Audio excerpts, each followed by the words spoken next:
The mines of Laurion played an integral part in the emergence of Athens as a Greek superpower. The mine's abundant silver not only made Athens one of the wealthiest cities in ancient Greece, but it provided the resources necessary to build a fleet large enough to defeat the Persians at the Battle of Salamis in 480 BCE. Exploiting the mine's resources required a lot of labor and a lot of facilities. In this video, we are going to discuss the production of silver in Laurion and to show the visible remains. This is Aventuras a pie de página, and I'm Athanasia, your guide today. The mines were exploited in prehistoric times as a source of copper and galena, a lead ore. The earliest evidence for mining activity at Laurion comes from the late Neolithic period, around 3200 BCE. Athens started exploiting the Laurion silver mines at the end of the 6th century BCE and used its metal to produce its currency. Athens leased out mining concessions to its citizens who had the power to save on cost, so they could use their slaves and poor-day laborer to do most of the work. Each concession lasted between 3 years, when a vein was known, to 10 years, when exploration for new veins was required. In the 5th century BCE alone, there were anywhere from 10,000 to 30,000 people toiling in the mines of Laurion. The workers had a lower life expectancy due to the hazardous working conditions. The dangers they faced included toxic lead vapor in the air and lung-choking dust in the galleries. During the Golden Era, the workers managed to produce an estimated 20 tons of silver per year. Production at the mines exploded around 483 BCE, when an especially rich vein was discovered. The mines were abandoned in the 1st century BCE and were reactivated in 1864 and mined for their lead by French and Greek companies until 1978. It is believed during the centuries of exploitation of the mines, 4,000 tons of silver and 1,600,000 tons of lead were extracted. Galleries were dug to follow the veins of ore. They were hand-cut, and it's believed that it took whole days to dig only a few centimeters. When the gallery became too deep, it required ventilation shafts to provide fresh air from the surface. Shafts were rectangular cross-sections about 1.5 by 1.6 meters. Most shafts are so deep you can't see the bottom. They reach as deep as 119 meters. It is estimated that each shaft was dug at a speed of 8 meters a month because of the hard rock. Around 1,500 ancient mine shafts have been discovered along with about 200 ore processing stations.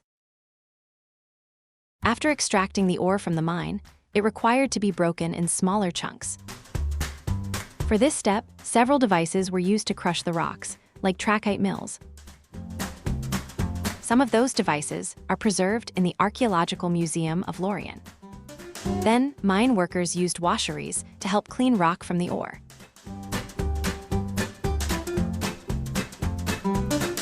The washing process required a large supply of water, but Laurion was an infamously dry region. To compensate, cisterns were built in the mining area to collect and conserve seasonal rainwater. Once enough water had accumulated, workers poured it into wooden troughs containing rock and ore.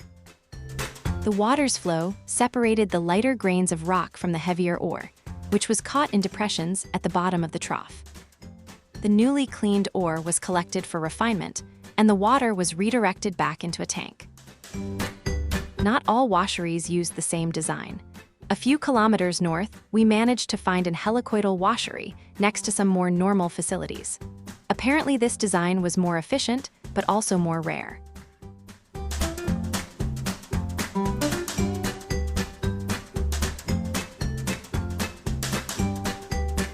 Also, neither all water cisterns used the same design.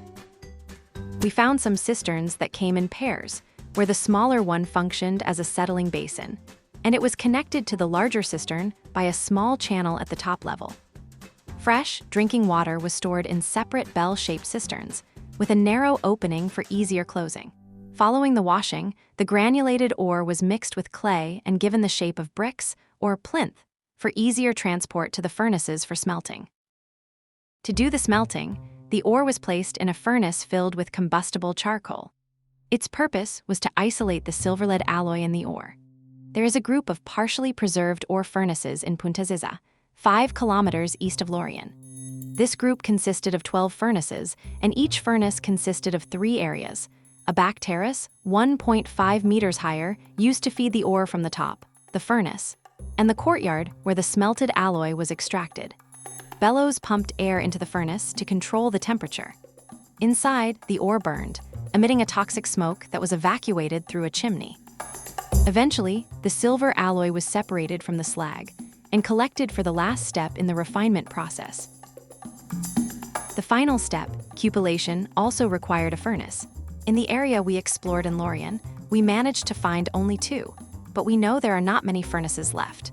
Cupellation removed any leftover lead from the silver. The smelted alloy was placed in a cupel, an absorbent bowl made of bone ashes.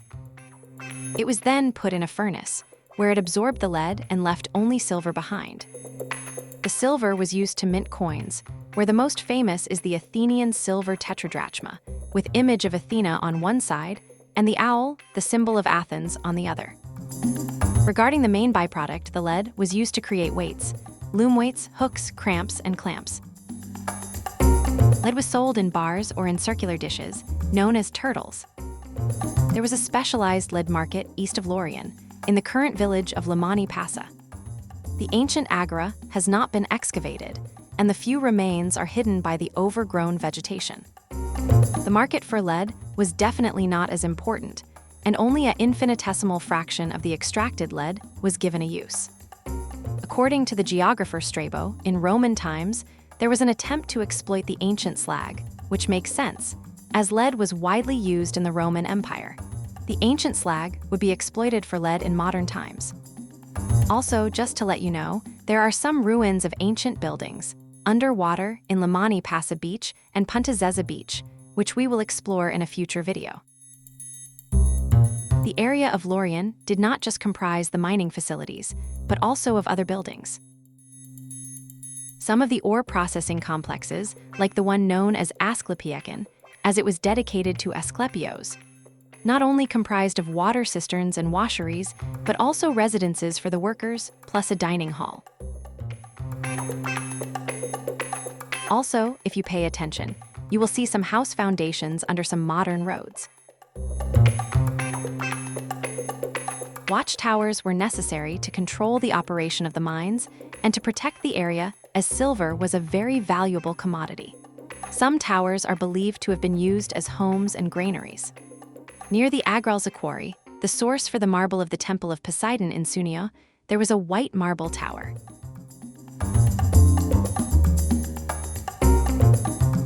Other popular buildings built out of marble were tombs, and we found some, like this one at the Princess Farm, south of the mining area, and this one that we found several kilometers north.